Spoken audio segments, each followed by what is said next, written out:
There's something you need to say. To someone. Maybe someone who's still here. Maybe someone who's gone. You know what it is. You've rehearsed it 100 times in your mind, but you've never spoken it out loud. And every day you don't say it, the weight gets heavier. Ibn Arabi called these unspoken truths soul poison, not because they're bad words, but because truth that stays trapped inside you doesn't just fade away. It accumulates. It calcifies. It becomes the heaviest thing you carry, and nobody can see it, but you don't think about it right now. That conversation, you know the one. Maybe it's with someone who hurt you, and you never told them how much. Maybe it's with someone you hurt, and you never apologized. Maybe it's with someone you loved, and you never said it while they could hear you.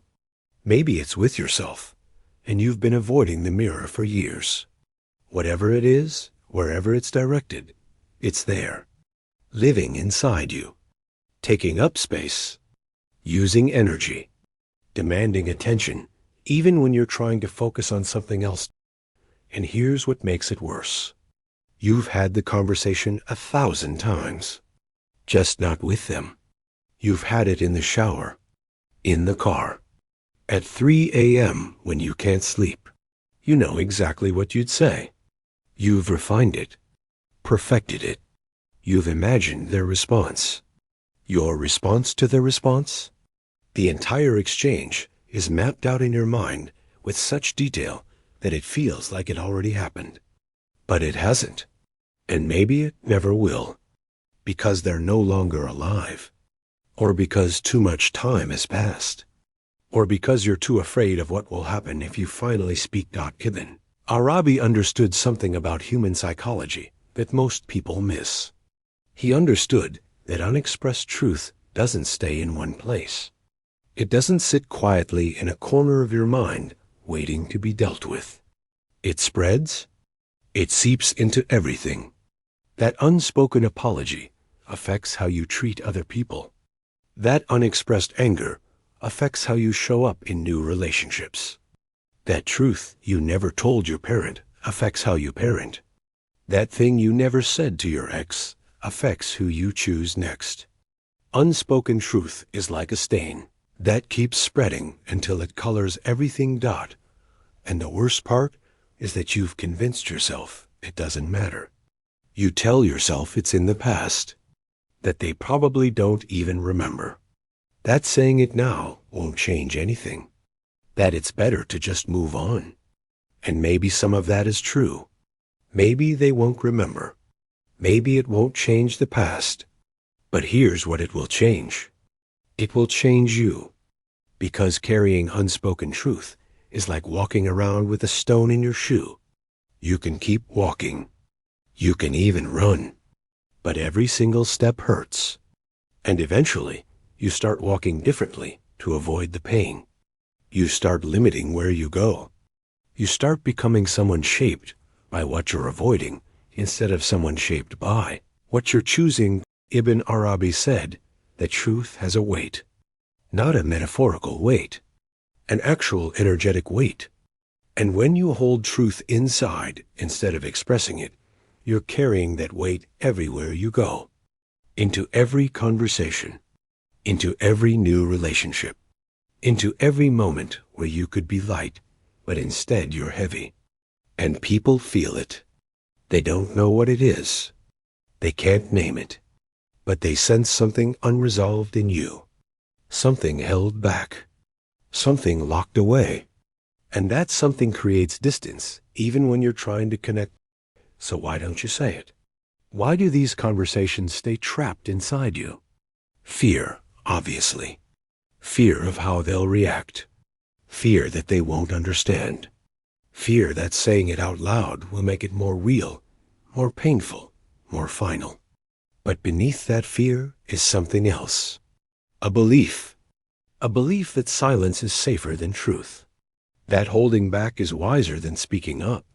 That protecting the peace is more important than expressing what's real. And maybe in the short term, that belief is correct. Maybe silence does keep things smooth. Maybe not saying it does avoid conflict. But in the long term, that silence kills something inside you. Not dramatically, not all at once, just slowly, quietly, piece by piece. Because here's what happens when you consistently choose silence over truth. You start to lose your voice. Not your literal voice, your authentic voice. The part of you that knows what needs to be said and has the courage to say it. Every time you swallow words that need to be spoken, that part of you gets weaker. Every time you rehearse a conversation in your head, instead of having it in reality, you train yourself to stay stuck.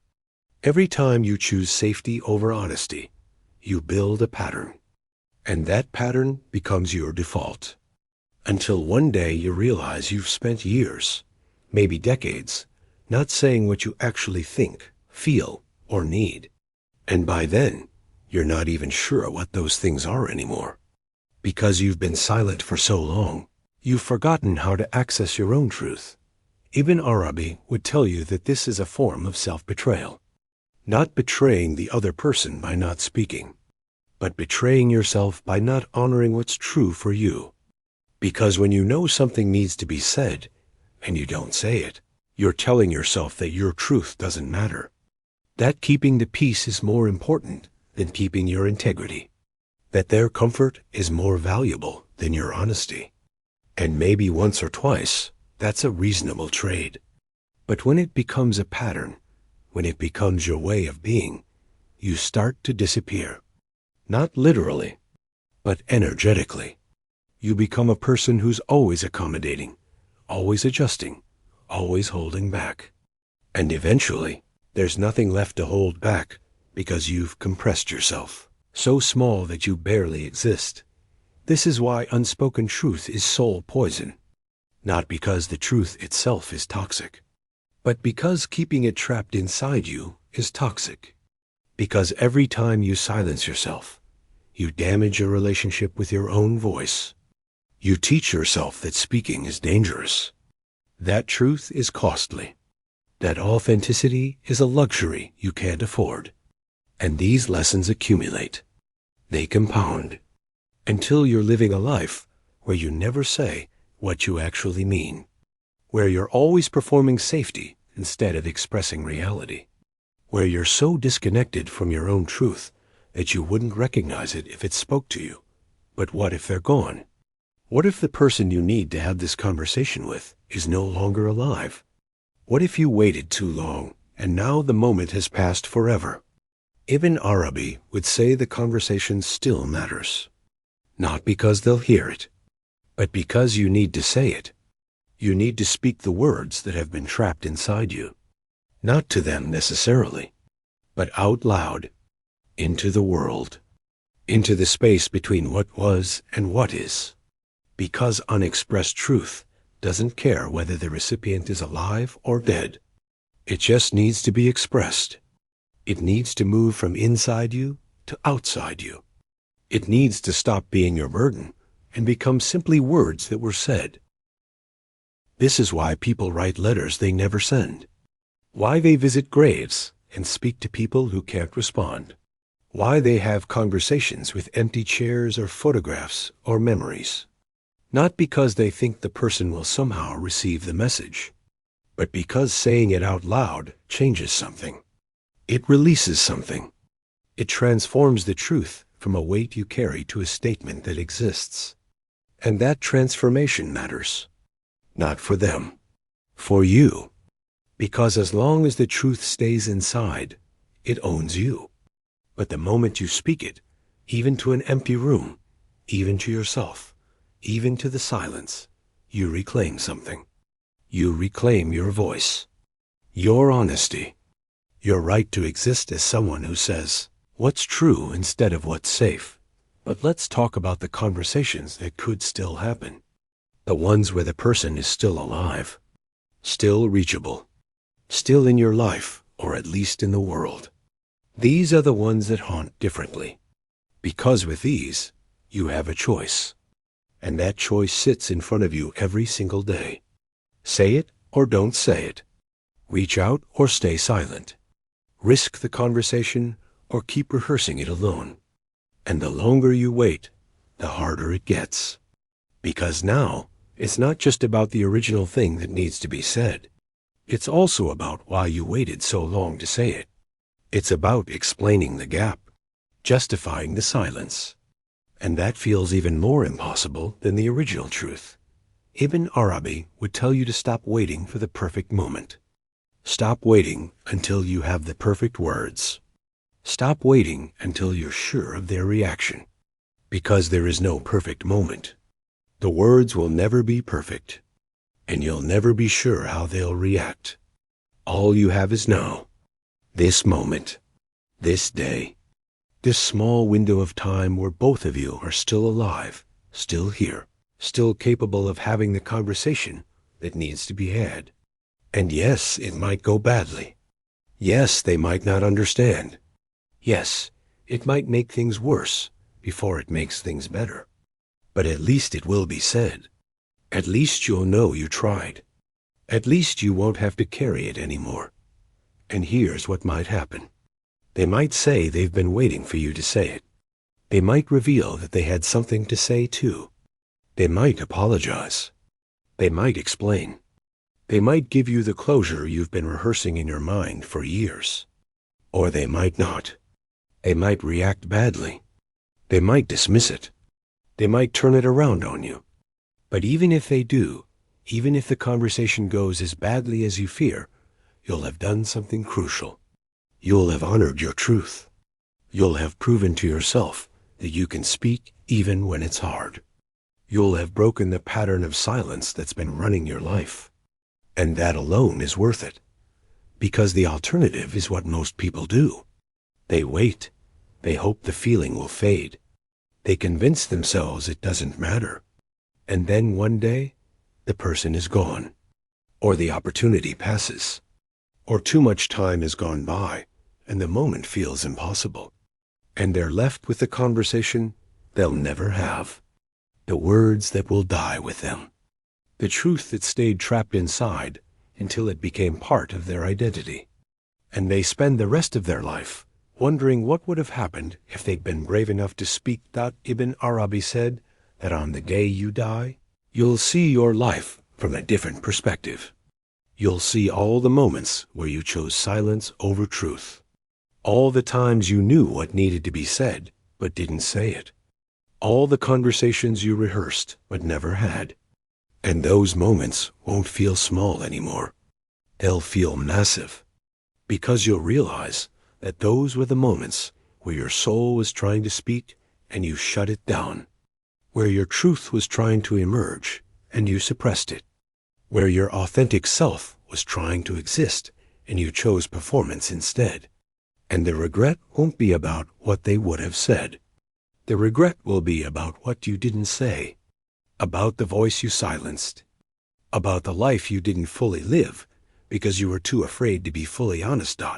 So here's the question. What are you waiting for? What magical moment are you hoping will make this easier? What sign are you looking for that will give you permission to finally speak? Because that moment isn't coming. That sign isn't appearing. All you have is right now. And right now, you have a choice. You can keep carrying this weight. Keep rehearsing this conversation in your mind. Keep hoping that somehow it will resolve itself without you having to risk anything. Or you can say it today, this week, before more time passes, before another opportunity disappears, before you become one more person who reaches the end with a library of unspoken truths inside them. And if you're afraid, that's okay. You should be afraid. Speaking truth that's been buried for years is terrifying. But fear is not a reason to stay silent. Fear is just a feeling. It's information. It's your system telling you that something important is about to happen. But it's not a command. You can feel afraid and speak anyway. You can acknowledge the fear and choose courage. You can honor both the risk and the necessity. Because this truth inside you, this thing you've been carrying, it's not going away. It's only getting heavier. And one day, you'll be too tired to carry it anymore. And by then, it might be too late to speak it. Don't let that be your story. The conversation you'll never have is only never if you choose never. But you can choose differently. You can choose to say what needs to be said. Not perfectly, not at the perfect time, but honestly, from your truth, while there's still time, while they can still hear, while your voice still works. Ibn Arabi would tell you that speaking your truth is not about them. It's about you, about reclaiming your voice, about honoring what's real inside you, about becoming someone who speaks instead of someone who just wishes they had. The words are ready. They've been ready for years. All you have to do is let them out.